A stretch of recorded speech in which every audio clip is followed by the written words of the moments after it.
Right ఇక Israel దాడుల్లో Hezbollah కీలక నేత మహమ్మద్ రాద్ మృతి చెందారు. తాజాగా జరిగిన వైమానిక దాడుల్లో ఆయన చనిపోయినట్లుగా సౌదీ న్యూస్ ఏజెన్సీ అల్ హదద్ ప్రకటించింది.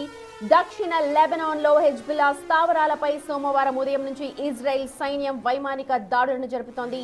ఈ దాడుల్లోనే లెబనాన్ పార్లమెంట్లోని హిజ్బుల్లా బ్లాక్ అధిపతి మహమ్మద్ రాద్ మృతి చెందాడు.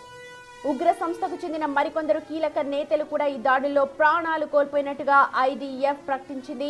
అయితే వారి వివరాలు మాత్రం ఇంకా పూర్తిగా తెలియలేదు. ఇజ్రాయెల్ దాడుల్లో ఇప్పటి వరకు 31 మంది మృతి చెందగా 149 మంది గాయపడినట్లు లెబనాన్ ప్రకటించింది.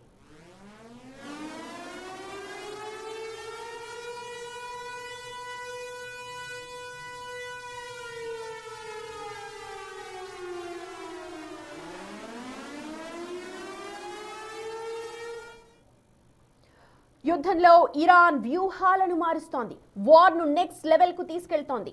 ఇరాన్ తన వద్ద ఉన్న హైపర్సోనిక్ క్షిపణులపై ఫతా 1 and 2ని ప్రయోగిస్తే అది యుద్ధ దిశను పూర్తిగా మార్చేసే ప్రమాదం ఉంది. హైపర్సోనిక్ క్షిపణులు ధ్వని కంటే 5 నుండి 15 రెట్లు ఎక్కువ వేగంతో ప్రయాణిస్తాయి.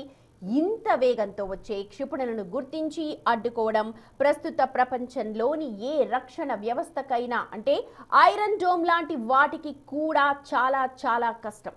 ఇవి కేవలం 400 సెకండ్లలో టెల్ అవీవ్ ను చేరుకునే కెపాసిటీ ఉంటుంది.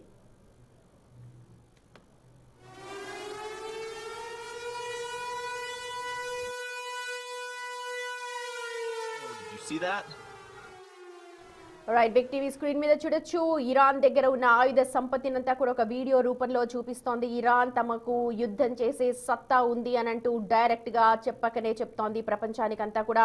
తమ దగ్గర ఉన్న మిసైల్స్ కావచ్చు, డ్రోన్స్ అన్నిటినీ కూడా బాగా వీడియో తీసి మరీ చూపిస్తున్నారు. బాగా వైరల్ అవుతున్నాయి విజువల్స్ కూడా. ఇక ఒకసారి మనం మాట్లాడుకుందాం క్షిపణుల గురించి. సాధారణ బాలిస్టిక్ క్షిపణులు ఒకే మార్గంలో వెళ్తాయి, కానీ హైపర్సోనిక్ క్షిపణులు ఇవి బాగా హైపర్సోనిక్ క్షిపణులు గాలిలో తమ దిశను కూడా అంటే డైరెక్షన్స్ కూడా మార్చుకోగలవు. దీనివల్ల శత్రువుల రాడార్లను తప్పుదో పట్టించి అంటే మిస్ గైడ్ చేసి ఆ టార్గెట్ ను ఖచ్చితంగా తాకుతాయి. ఇజ్రాయెల్ గర్వంగా చెప్పుకునే యారో 3 వ్యవస్థ కూడా హైపర్సోనిక్ క్షిపణులను 100% అడ్డుకునే గ్యారంటీ లేదు. ఒకవేళ ఇవి ఇజ్రాయెల్లోని ప్రధాన నగరాలు లేదా సైనిక స్థావరాలపై పడితే భారీ ప్రాణ ఆస్తి నష్టం జరగడమైతే ఖాయం. ఇరాన్ ఇప్పుడు హైపర్సోనిక్ మిసైల్స్ ప్రయోగిస్తే అమెరికా తన అత్యంత శక్తివంతమైన B-2 స్టెల్త్ బాంబర్స్ ద్వారా ఇరాన్లోని క్షిపణి లాంచ్ ప్యాడ్స్ ను పూర్తిగా ధ్వంసం చేసే అవకాశం ఉంటుంది. ఇది అణు యుద్ధానికి దారి తీసే ప్రమాదం లేకపోలేదు అన్న అనుమానాలు కూడా పెరుగుతున్నాయి. ప్రస్తుతం ఇరాన్ తన ఫతా క్షిపణులను ప్రయోగిస్తామంటూ వార్నింగ్ ఇచ్చింది.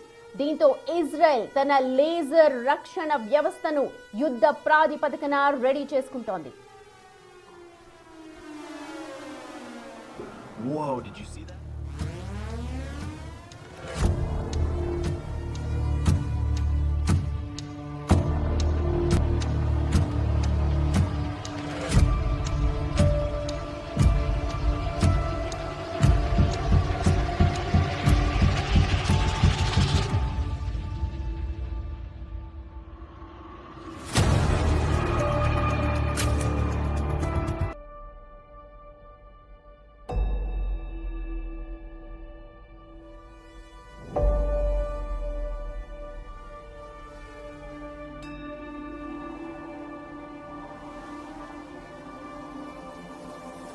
you